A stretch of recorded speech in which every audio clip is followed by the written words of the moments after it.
Joining me now is Nebraska Republican Congressman Don Bacon. Congressman, welcome. Thank you, Mike.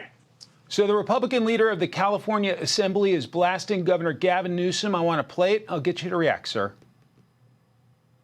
The person who doesn't believe in free and fair elections is Gavin Newsom, because he is right now, after the last election where we actually had some pretty big gains here in California, where many voters started voting differently. He's trying to change the map so that we are denied our ability to get representatives of our choice, taking Republican members of Congress down to 7% when we make up about 40% of the voting bloc in California.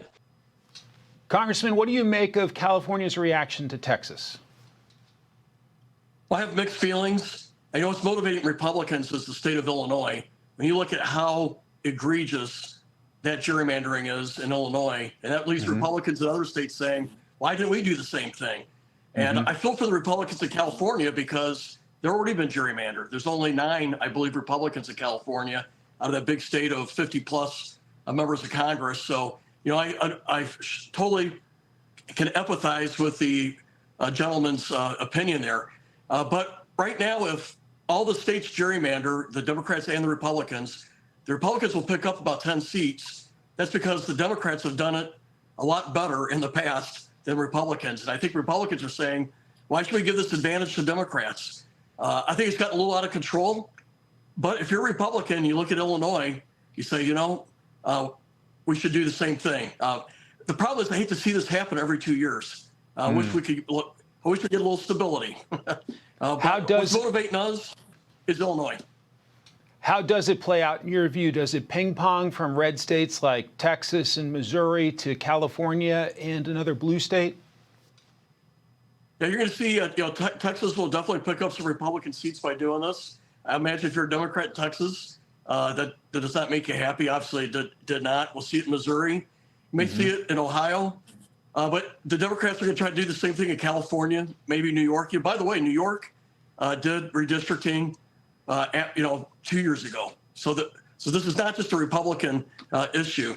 But in the end, Mike, if both sides do this, the Republicans are going to pick up seats because the Democrats have been more effective at this in the years past. So what's at stake here, sir, in terms of next year's midterms and what that means for the final 2 years of the Trump presidency? Well, right now, the country's so evenly divided, you're going to see maybe swings of 10, maybe on the top side 15 seats in these elections, unlike in the years past where you'd see 40 or 50, which means if you can pick up 10 seats through redistricting, a net gain, that is a significant number if for either party, right? So this will have an impact, I believe, in the midterms. And how it will affect people's voting, I don't know that it'll have that significant effect. I do believe it is a midterm year with your president, with your party in the White House. It's always a little more uphill. So the Republicans are going to have our work cut out for us in 2028, just based on history, and go back 100 years, that's what's been happening, right? So we're going to work cut out for us. However, if with the tax policies and the energy policies, the immigration policies that we're working on, I hope the voters will see a lot of progress and reward that. It's a little too early to say, though. Congressman, it's been 4 years since the haphazard withdrawal from Afghanistan. As someone who has worn the military uniform of the United States, what are your reflections, sir? Well, I've never been more angry in my life at a president than when this happened. It was a botched withdrawal.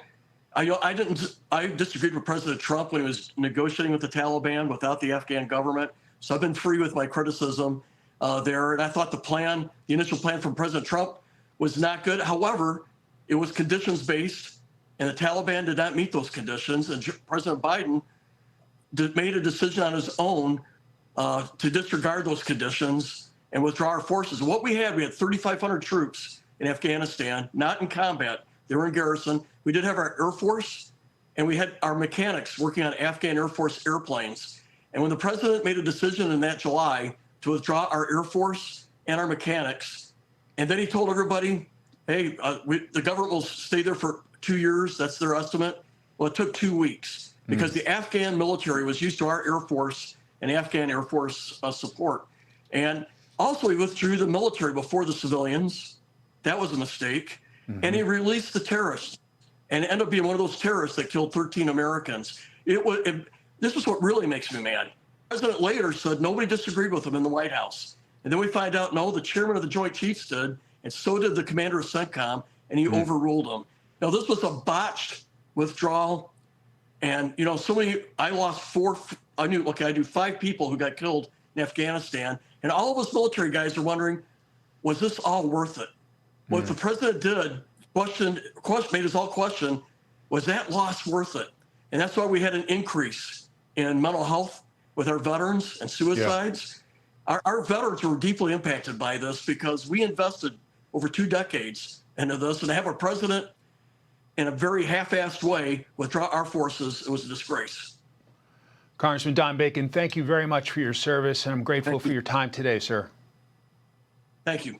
Hey, Sean Hannity here. Hey, click here to subscribe to Fox News YouTube page and catch our hottest interviews and most compelling analysis. You will not get it anywhere else.